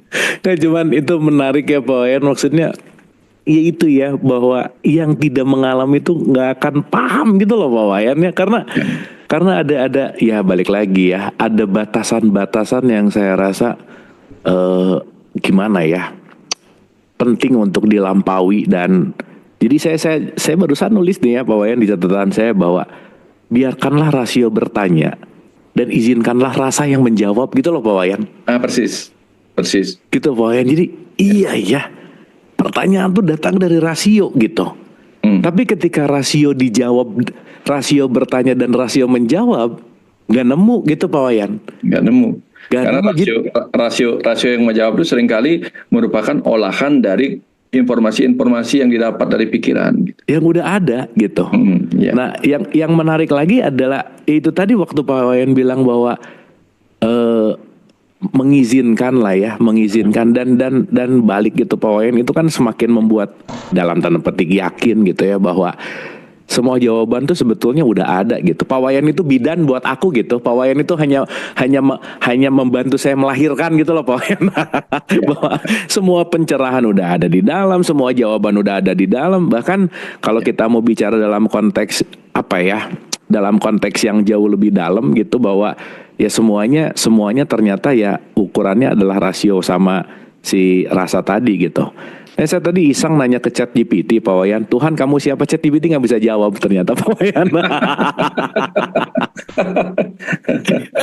Ya. ChatGPT dia bilang gini nih ya, ini nih menarik deh, cek Saya mau nanya dong, Tuhan itu siapa sih? Itu pertanyaan yang sangat mendalam dan sudah menjadi bahan diskusi dalam filosofi dan agama selama ribuan tahun. Konsep Tuhan sangat beragam, tergantung pada kepercayaan individu. Secara umum, Tuhan dianggap sebagai entitas tertinggi yang menciptakan dan mengatur alam semesta. Oke, ini kan contoh ya Pak Wayan ya. Jadi Pak Wayan itu punya ChatGPT duluan dari kita semua di tahun 2001, itu aja Pak Wayan kesimpulannya. Oke. Yang parahnya lagi Kang Abu, yang parahnya lagi itu. Ketika saya menulis, saya dialirkan pengetahuan tentang ini contoh Kang Abu ya. Itu tahun 2001, nggak tahu tahun 2006 apa berapa itu saya mengalami automatic speaking untuk pertama kalinya. Ketika saya ngisi retreat di Ubud itu beberapa orang, ada berbagai agama yang ikut. Nah tiba-tiba tuh saya ngalirnya seperti ini Kang Abu. Anakku, berhentilah kalian bertengkar hanya karena perbedaan nama yang kalian berikan kepadaku yang sesungguhnya satu. Itu, habis itu saya nangis seperti ngerasain sesuatu yang saya nggak pernah rasain gitu. Nah, setelah itu dia sering mengeluarkan pesan-pesan singkat itu. Saya nggak tahan Kang Abu. Saya nggak tahan terhadap rasa keharuan, rasa kerinduan itu. Kemudian saya bilang, bisa nggak pesanmu kamu berikan dalam bentuk buku saja, karena saya nggak kuat gitu. Oke gitu. Nah sejak itu kemudian setiap malam tuh dikasih satu bab, sampai suatu ketika jam 12 malam saya bisa memulainya. Saya tulis judulnya Surga dan Neraka. Begitu saya tulis surga dan neraka, kalau saya pakai otak saya itu kan gampang ngeluarinnya Kang Abu. Tapi ini enggak, 2 jam saya diem, enggak ada apa-apa. Ngalir 2 jam, akhirnya cuma natapin laptop aja, kosong ini, blank gitu, nggak siapa apa gitu. Oh berarti saya nggak boleh. Pikiran saya lalu mengatakan, rasio saya mengatakan, berarti saya nggak boleh menceritakan surga dan neraka. Saya hapuslah judulnya, saya tutup laptopnya, besok sembahyang lagi. Besoknya sembahyang, tiba-tiba pas sembahyang itu muncul kilasan surga dan neraka. Isi-isinya Kang Abu. Kebayang nggak dalam tempo singkat, kata surga dan neraka itu mengalir isi-isinya. Habis itu buru-buru saya selesaikan sembahyangnya, saya naik, saya buka laptop, begitu ketik surga dan neraka, yang isi-isinya itu keluar. Gitu. Nggak tahu jadi berapa halaman isinya itu, kemudian terhenti aja udah. Begitu terhenti ya udah. Nggak bisa dilanjut udah. Itu bab tentang surga dan neraka. Nah, saya orang yang rasional seperti ini diberikan kayak gitu, kebayang nggak Kang Abu gimana ini? Kebayang sih Pak Wayan. Saya orang yang rasional. Nah dari situ kemudian ketika tadi Kang Abu mengatakan butuh seseorang yang membidani. Nah mungkin membidani itu seperti kita membuka pintu jalan lahir. Jadi gini Kang Abu, kalau kita membidani jalan lahir pada rahim ibu itu kan kecil sekali jalan lahirnya. Tapi begitu ada dorongan yang kuat mendorong dari dalam, bahkan kepala bayi yang lebih besar dan tubuh bayi yang besar dari jalan lahir bisa keluar, betul nggak? Betul. Nah, pikiran sadar kita tertutup oleh jalan lahir berupa critical factor itu tadi, faktor kritis, sehingga batin bawah sadar yang mengandung banyak pengetahuan itu nggak bisa keluar dari rahimnya. Begitu si faktor kritisnya dibuka, ngalir ke pikiran sadar yang 12% itu Kang Abu. Nah, ini kira-kira ketika Kang Abu mengatakan membidani, saya langsung, oh ini maksudnya gitu. Keren Pak. Jadi saya mau ganti ya nama Abu Marlo Bidan Wayan Mustika gitu Pak ya. Kira-kira. Bukan Dr. Boyke ya. Oh iya Dr. Boyke semalam ke situ ya Pak Wayan. Oh ya asik ya. Seru ya. Iya. Oke, nanti ketemu lagi di Sentul katanya Pak Wayan. Oh iya. Oke, mungkin kalau saya mau Pak Wayan nggak akan habis aja. Tapi ini satu terakhir dari saya mungkin Pak Wayan. Nah, ini pertanyaan dari teman-teman udah banyak banget. Pak gini.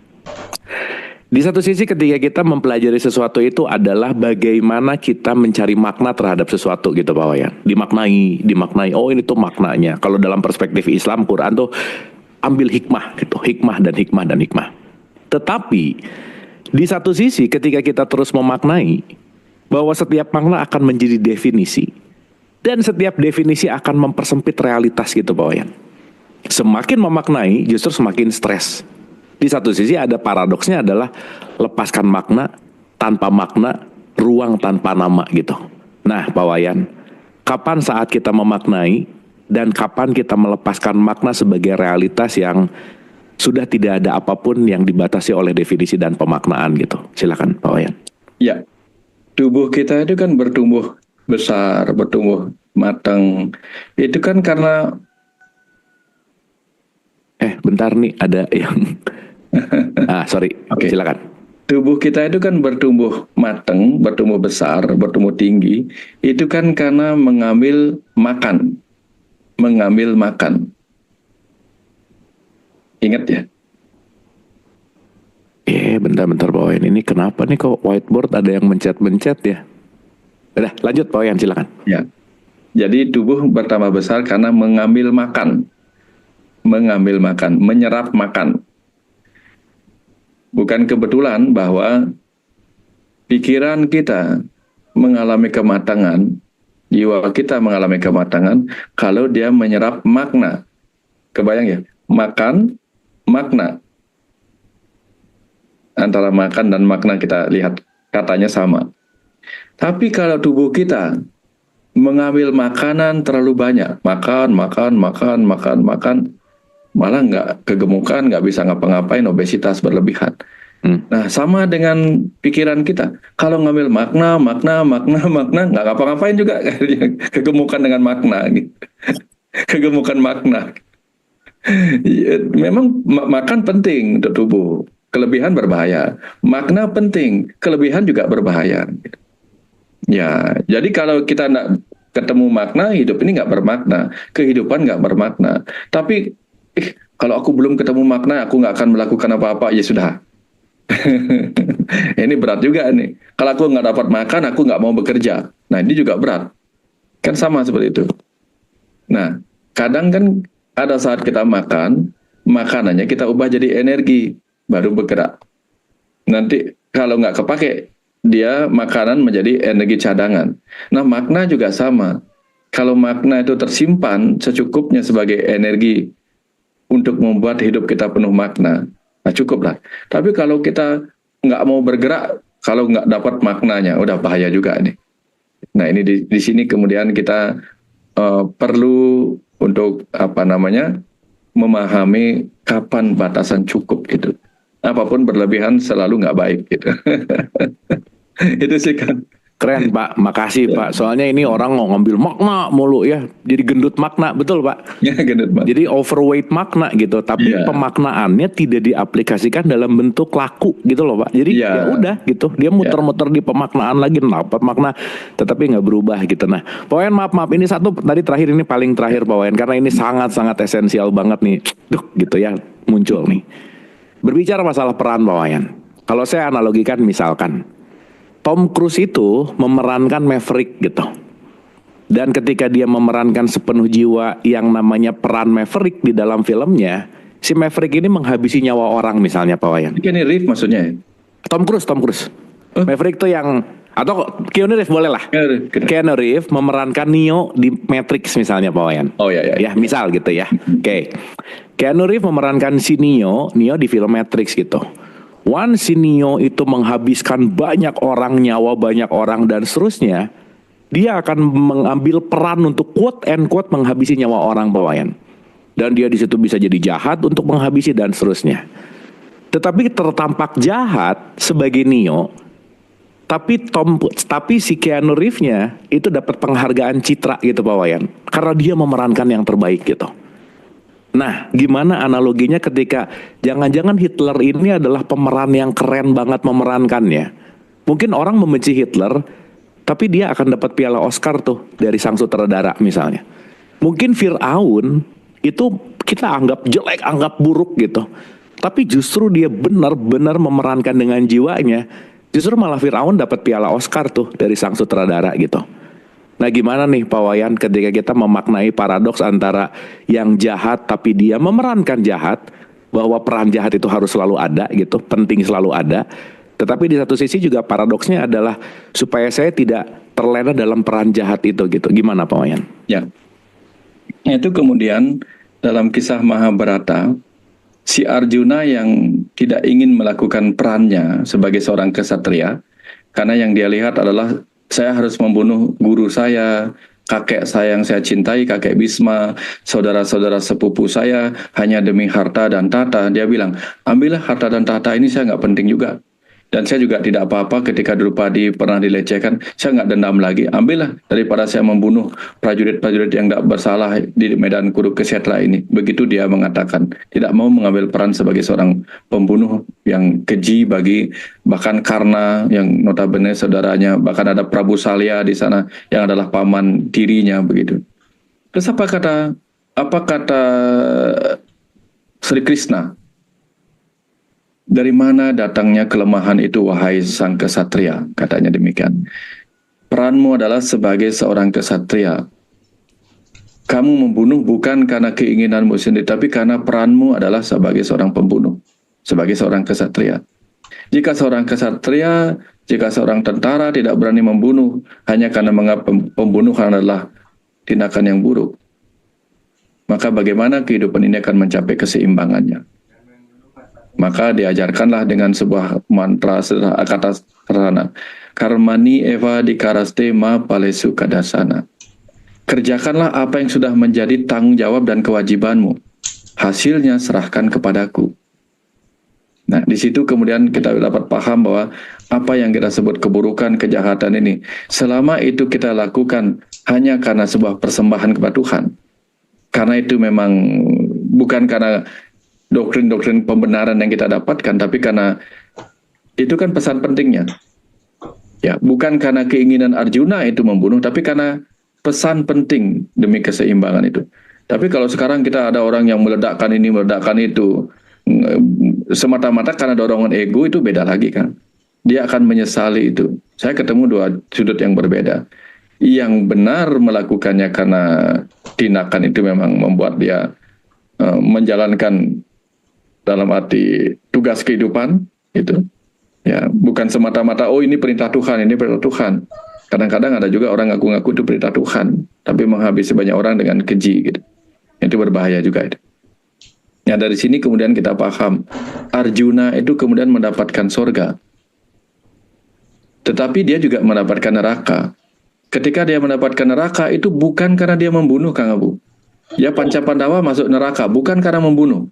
Arjuna dapat neraka, masuk neraka sebentar, bukan karena dia membunuh guru-gurunya, dah. Dia itu karena dia memergoki Drupadi dan Yudhistira sedang berkasih-kasihan gitu. Nah, si Yudhistira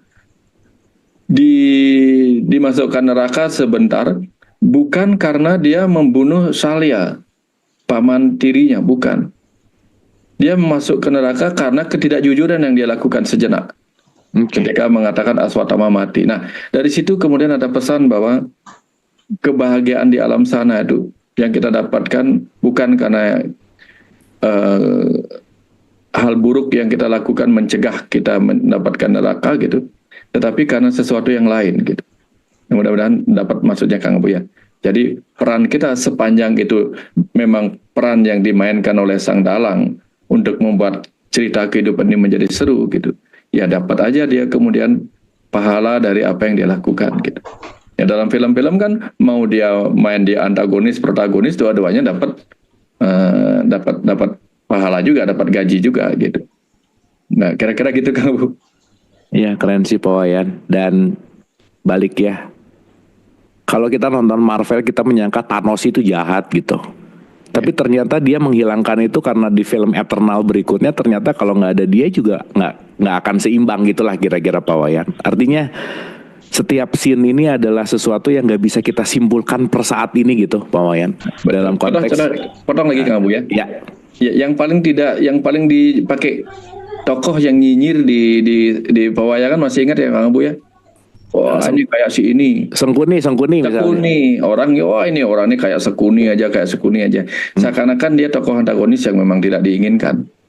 Tapi jangan lupa, karena peran Sakuni lah terjadi perang Mahabharata. Dan karena perang Mahabharata lah kemudian mengalir pesan-pesan Bhagavad Gita. Kalau Sakuni nggak ada, perang Mahabharata nggak ada, Nggak akan ada Bhagavad Nggak Gita. akan ada, nggak ada ceritanya Bhagavad Gita mengalir untuk memberikan kita banyak pengetahuan gitu. Oke, Pak Wayan. Ya, Oke. ya. Oke. Wah, itu dalam sih. Nah, lagi satu nih Kang Abu, lagi satu seru nih. Banyak orang menghujat LGBT gitu misalnya. Wah, ini ada orang tomboy, ada orang, wah, itulah modelnya. Dihujat orang-orang kayak gitu. Dihujat orang-orang yang orang-orang yang laki-laki ke perempuan atau perempuan ke laki-lakian gitu misalnya. Tapi di satu sisi kemudian dia mengatakan, wah ini dia Sri Kandinya Indonesia. Sri Kandi, dia nggak tahu bahwa Sri Kandi itu adalah wanita yang memakai kelamin laki-laki. Sri Kandi ya Pak Wayan ya. Iya. Di satu sisi orang, wah Sri Kandi keren gitu. Wah kalau ada wanita yang berjuang keras, wah ini di Sri Kandinya ini, Sri Kandi Indonesia gitu. Dia bangga dengan nama Dewi Sri Kandi. Dewi Sri Kandi di dalam peperangan itu nggak boleh berperang karena dia wanita. Maka dia bertukar kelamin dengan raksasa. Dengan mengetahui kelaminnya laki-laki, maka dia diizinkan berperang. Dia adalah wanita yang berkelamin laki-laki. Lalu kita mengatakan, wah Sri Kandi gitu. Padahal ya Pak Wayan ya. Padahal ya. Asik. Keren Pak Wayan. Ini makanya jangan asal-asal ya Pak Wayan ya. Itulah pentingnya pengetahuan ya. Pak keren Pak Wayan. Aduh Pak Wayan, makasih Pak Wayan. Selalu banyak insight lah pokoknya kalau sama Pak Wayan. Oke Pak, ini ada pertanyaan dari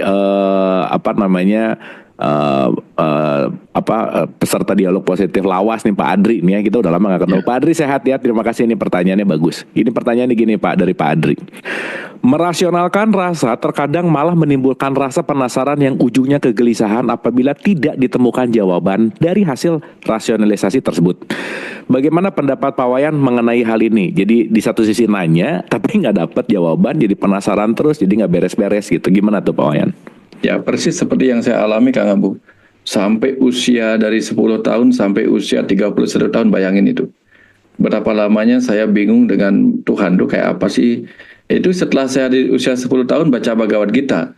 Saya banyak ingin bertanya kepada Sri Krishna misalnya. Karena Sri Krishna yang memberi jawaban pada Arjuna. Tapi di mana mencari Sri Krishna? Lalu saya cari jawabannya kepada ilmu astronomi, ilmu fisika, kimia, dan sebagainya. Nggak ketemu jawabannya. Gelisah saya. Cari di dunia kedokteran, jawaban itu juga nggak ketemu. Tapi begitu saya dialirkan jawabannya langsung, di situ rasionalisasi saya terpuaskan secukupnya. Gitu. Secukupnya. Ya, bukan berarti di dialog spiritual 1 dan 2 itu yang saya alami tahun 2001 itu semuanya terjawab. Enggak semuanya terjawab. Tetapi setidak-tidaknya mulut saya yang kecil ini kemudian mengucapkan oh kecil. Oh kecil. Yang 13 tahun kemudian baru mendapatkan oh tambahan lagi. Di tahun ke-15 dapat oh lagi dan seterusnya dapat oh. Nah, artinya apa? Artinya memang betul ada kegelisahan ketika pikiran rasional kita belum menemukan jawabannya. Tapi begitu ketemu jawabannya sedikit, itu dapat jawaban yang besar. Ini diceritakan dalam kisah Mahabharata juga Kang Abu. Kalau ada yang nonton ini. Resi Durwasa itu dengan pengikutnya tuh jengkel, marah-marah, saking lapar perutnya. Saking lapar perutnya gitu. Terus dia minta pada Drupadi yang ada di tengah hutan. Drupadi siapkan makanan untuk semua kru anak-anakku ini gitu dia kan. Semua untuk murid-muridku ini siapkan makanan. Drupadi stres karena apa? Dia tahu Drupadi itu stres karena dia tahu Resi Durwasa kalau tidak mendapatkan apa yang diinginkan, itu marahnya bisa luar biasa dan bisa mengutuk. Hancurlah mereka kalau dikutuk. Sementara kalau dibuatkan makanan, beras sudah habis. Berasnya sudah habis. Gimana caranya coba? Nah, lalu Sri Krishna datang memberi pertolongan. Memang kurangnya apa gitu. Kita kekurangan beras, tapi mereka banyak sekali rombongannya Resi Durwasa. Bahkan Resi Durwasa pun nggak sanggup saya memberinya. Apalagi untuk semua orang. Gimana caranya ini? Memang nasinya kamu sudah masak. Sudah tadi nasinya sudah kami masak, berasnya sudah dimasak di nasi dan sudah habis. Masa nggak ada sisa sedikit pun? Ada sih beberapa biji, biji nasi di situ di periuknya. Oh sini bawa gitu.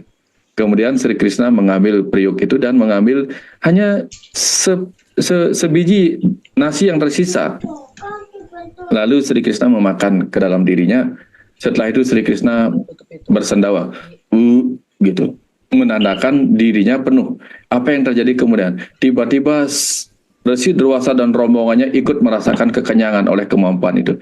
Apa yang dipesankan di sini? Kapan jiwa kita sendiri, avatar itu Sri Krishna, avatar adalah percikan Tuhan yang turun ke dalam diri kita.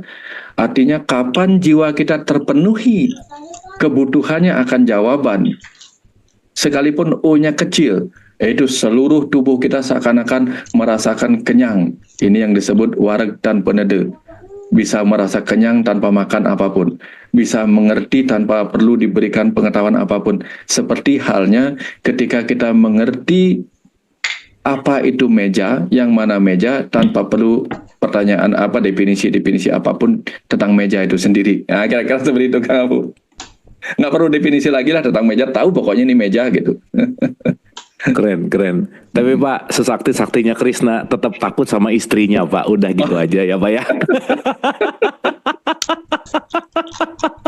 Tetap Ya saktinya di situ, saktinya di situ. Kita mau ngomongin saktinya Krishna sama Rukmini itu udah ampun dia, udah selesai. Istrinya lagi mukanya masam, hilang tuh kekuatannya Pak. Memang laki-laki memang takutnya sama Rukmini Kang.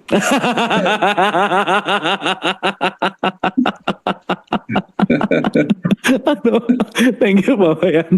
Makasih Pak. Ini berikutnya, wah ini menarik sih. Kalau kita bicara masalah Brahman dan Atman ini direct message ya, jadi mungkin saya nggak sebut namanya. Brahman dan Atman adalah satu gitu ya. Ini menarik banget ya, kita perspektifnya ke situ. Pertanyaan ini selalu muncul saat kontemplasi. Bila kita adalah pemain atau aktor sekaligus sutradaranya, bagaimana rasa dan rasional berperan? Sesungguhnya siapa yang merasa dan berpikir ketika kita mungkin pada akhirnya adalah sutradara dan aktor itu dalam satu kesatuan yang tidak terpisah gitu. Gimana Pak Wayan? Ini keren pertanyaan. Jadi kalau kita main jadi dalang Kang Bu ya, kita dalang yang sedang memainkan wayang. Tentu ada saat di mana sang dalang memainkan seni pedalangan, yang memainkan wayang, gerak-geriknya, menyanyi dan sebagainya. Tapi kemudian sang dalang juga akan menggunakan rasionya untuk menyampaikan pesan-pesan supaya rasional bagi para penontonnya. Nah disinilah ketika tidak mungkinlah ketika dia memainkan peran sebagai punakawan A, punakawan B, dia memainkan rasio yang sama, nggak mungkin. Ya karena masing-masing wayang punya kemampuan berbeda. Misalnya ketika Semar, dia mempunyai Semar itu mempunyai kemampuan untuk menyampaikan pesan-pesan penting. Nah pada saat itu sang dalang memasukkan persentase rasa dan rasio yang berbeda ketika menjiwai Semar, dan memberikan memasukkan rasa dan rasio yang berbeda ketika memainkan peran Bima. Karena Bima itu kan dianggap dia bukan orang yang pintar gitu. Ya disitulah kemudian pada masing-masing bagian itu sang dalang mewayangi semuanya, menjiwai semua wayang-wayangnya, tapi memasukkan bagian dari dirinya tidak sama pada setiap wayang yang dia mainkan karena peran-perannya berbeda gitu. Ya sama dengan Kang Abu, sama dengan saya, tentu ada bagian-bagian kita yang saling berlebihan dan saling kekurangan satu sama lain. Supaya apa? Supaya bisa saling isi mengisi. Kan kalau semuanya sudah datar kan nggak ada kehidupan Kang Abu. Kehidupan ada ketika danau walaupun lebih kecil dari samudra, tapi dia ditempatkan lebih tinggi supaya bisa mengalirkan air ke samudra menjadi sungai. Nah ini tujuannya kenapa rasa dan rasio pada masing-masing orang itu dibuat berbeda, dan kapan dia dipakai, kapan tidak. Disitulah kemudian kita tahu, di bagian ini sang sutradara sedang memainkan rasionya. Ya, jadi ketika kita yang menonton ini kan tahu mana si dalang jago memainkan wayangnya dengan berita-berita kekinian, memakai bahasa pikiran, kapan dia memakai bahasa jiwa. Ya, kebayang maksud saya Kang Bu ya? Ya paham. Ya, jadi seperti itu. Nah, kita ketika bisa mengamati itu tahu, Oh, jadi ketika kita sudah paham dan mempunyai seni untuk memiliki pandangan terang gitu, orang yang caci maki pun kadang-kadang kita sudah tahu, wah ini si sutradara mau nguji saya nih dengan caci maki. Ya, misalnya begini, malam-malam kita berdoa, ya Tuhan, ajarkanlah aku kesabaran. Besok akan dikirimkan orang yang memainkan peran wayang yang penuh caci maki kepada kita. Karena kemarinnya minta tolong supaya diajarkan kesabaran gitu. Ya ini contoh bagaimana kita bisa melihat kapan sang dalang itu sedang memainkan rasa, kapan memainkan rasionya, termasuk di dalam diri kita. Nah, kira-kira seperti itu sih Kang Bu. Oke, keren Pak Wayan. Terima kasih, dan intinya mungkin kalau pakai perspektif yang sering saya pakai tuh ada aku 1, aku 2, aku 3 gitu Pak Wayan. Tahu ketika aku 1 gimana, aku 3 gimana, dan itu semua nggak pernah jauh di luar, tapi semuanya ada di dalam gitu. Iya. Suksma, Pak Wayan, keren banget. Kita tepuk tangan dulu dong buat Pak Wayan. Terakhir mungkin dari Bunda Isya, ada sesuatu yang mau disampaikan kah? Terima kasih Kang Abu, terima kasih Pak Wayan. Hari ini kayaknya sangat membukakan, seperti biasa setiap Pak Wayan menyampaikan itu. Yang keluar di saya hanya OO aja, Pak Wayan. Banyak sekali yang terkonfirmasi, dan saya akui sekali guru wali kelas kita nih, Kang Abu, sangat pandai menceritakan, menjabarkan apa yang Pak Wayan sampaikan. Dan hari ini saya penuh haru sekali apa yang saya dapatkan hari ini, yang saya betul-betul speechless. Saya hanya benar-benar bersyukur hari ini apa yang saya pertanyakan itu ternyata telah teralami oleh Pak Wayan dan menjadikan sesuatu yang buat saya tinggal menunggu saya mengalaminya. Tapi betul-betul terharu nih Kang Abu, karena berapa hari ini kayaknya frekuensi kita tuh sangat nyatu, dan saya percaya sekali sama vibrasi, frekuensi, dan energi itu ada dan nyata ketika saya ketemu dengan Kang Abu dan Pak Wayan, sehingga hari ini masih ada getarannya di dalam diri saya. Dan semoga yang lain juga mengalami ini. Itu yang rasa itu susah sekali untuk saya terjemahkan, untuk saya ungkapkan dengan kata-kata gitu, Kang Abu, Pak Wayan. Dan saya hari ini betul-betul mengalirkan air mata bahagia. Hanya itu aja Kang Abu. Terima kasih teman-teman untuk kebersamaannya. Terima kasih Pak Wayan. Terima kasih Bunda Isya, terima kasih. Oke teman-teman, terima kasih juga atas kebersamaannya semuanya pagi hari ini. Sekali lagi saya rasa kita dapat banyak ya. Hari ini kita dapat banyak banget insight, dan mudah-mudahan betul tadi, jangan overweight pemaknaan, tetapi bagaimana juga kita mengaplikasikan pemaknaan dalam bentuk laku dan pengalaman, yang saya rasa output yang paling terpenting dari apapun pembelajaran adalah kebermanfaatan. Mungkin Pak Wayan boleh ditutup dengan pesan semesta, silakan. Baik. Dibantu Kang Bu ya kalau saya share video share silakan sound, nanti apakah sudah kedengaran apa belum ya. Silakan Pak.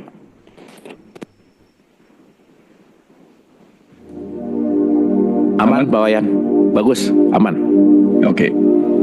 Silakan Bapak Ibu, kita hening sejenak, kita masuki ruang keheningan di dalam diri kita untuk mendengarkan pesan semesta, agar kita bisa menjalani kehidupan ini dengan penuh sukacita, penuh kebahagiaan.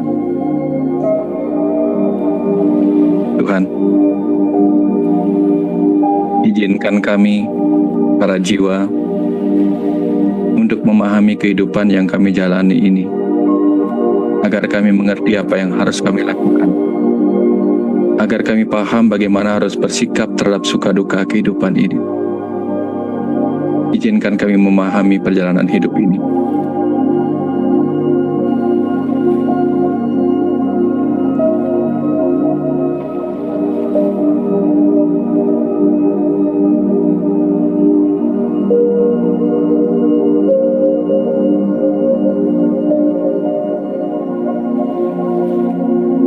Anakku, para jiwa, dengarlah cerita kehidupan ini aku kisahkan bagi jiwamu.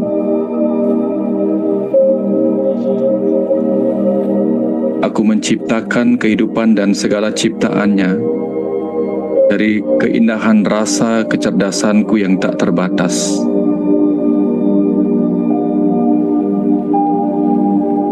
Engkau sendiri seutuhnya adalah bagian dari keindahan semesta ini. Maka menarilah dalam tarian peran jiwamu di kehidupan ini, anakku. Jangan cemas pada pahala yang akan kau terima, karena sesungguhnya aku sendirilah yang akan menikmati segala rasa dari pahala itu sebagai jiwamu, sebagai percikan kecil diriku yang tak terbatas. Setiap cahaya di kehidupan ini adalah keindahan. Setiap suara adalah juga keindahan. Maka nikmatilah segala wujud cahaya yang masih bisa kau lihat warna-warninya di kehidupan ini. Nikmatilah juga segala suara yang masih bisa kau dengar di bumi ini. Karena sesungguhnya dengan itulah aku menjadikan hidupmu penuh keindahan warna-warni.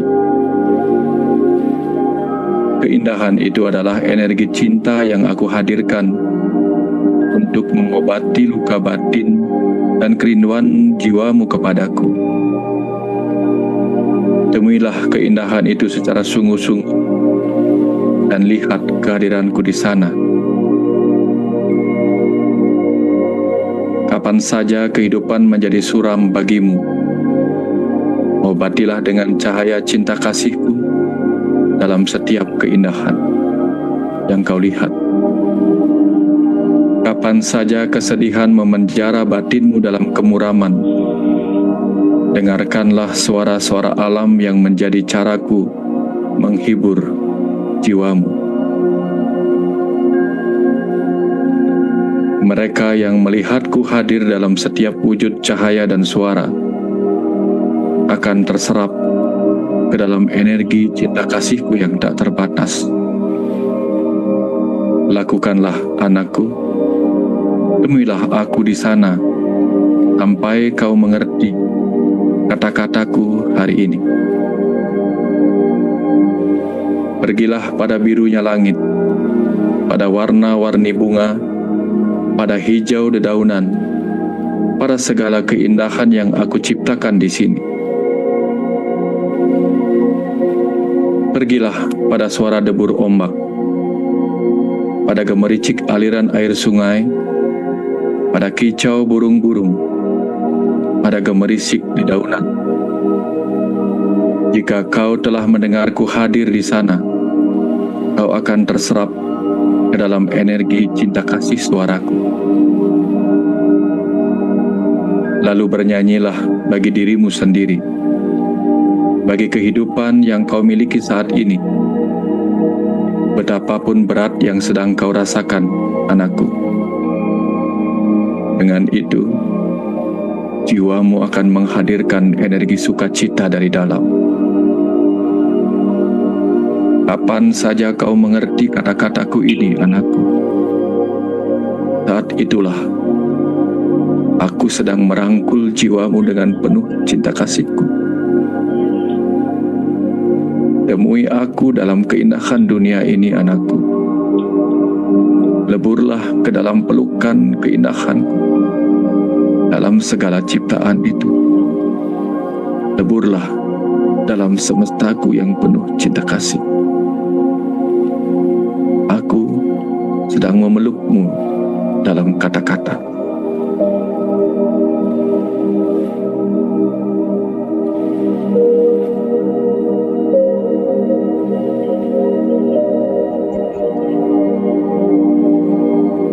Terima kasih semesta. Terima kasih hari ini kami telah terobati oleh keindahan segala ciptaan dan suaramu. Terima kasih untuk segala rasa yang telah memeluk kami dalam kerinduan. Terima kasih. Terima kasih.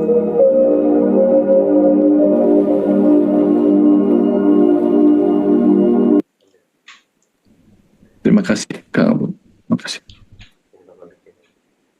Terima kasih Pak Wayan, terima kasih banyak teman-teman, terima kasih semesta dan semuanya. senantiasa bagi hari ini kita terlahir baru dan siap untuk selalu menikmati semua kehidupan ini dalam berbagai seninya. Dan pada akhirnya seni hidup dan seni mati tidak bisa terpisah, dan mari kita nikmati. Terima kasih dan terima kasih. Sampai jumpa di pertemuan yang akan datang di jam dan channel yang sama. Mohon maaf lahir dan batin. Wabillahi taufiq wal hidayah. Assalamualaikum warahmatullahi wabarakatuh. Suksma, Pak Wayan, hatur nuhun, terima kasih Ibu dan Bapak. Sekali lagi boleh kita tepuk tangan buat Pak Wayan. Yang mau say hi, say bye-bye boleh untuk meng-unmute. Sekaligus kita foto, hitungan ketiga tinggal senyum-senyum aja. Oke, page pertama 1, 2, Terima kasih semua teman-teman. Page 2. Abu Pak Wayan dan semua. Maaf hari ini nggak bisa saya tayangkan karena ini lagi down, ini lagi habis. Punten pisan, tapi nanti saya di grup umumkan. Sehat-sehat ya Ibu Bapak semua ya, hatur nuhun. Happy weekend, sampai jumpa minggu depan. Sehat-sehat semua. Terima kasih Pak Wayan. Keep happy, jangan lupa. Guru Atur Sukma, makasih, sehat-sehat. Sampai ketemu lagi ya insya Allah. Oke, di pesan semesta tadi kita intinya disuruh menari. Alright. Thank you semuanya. Terima kasih dan terima kasih.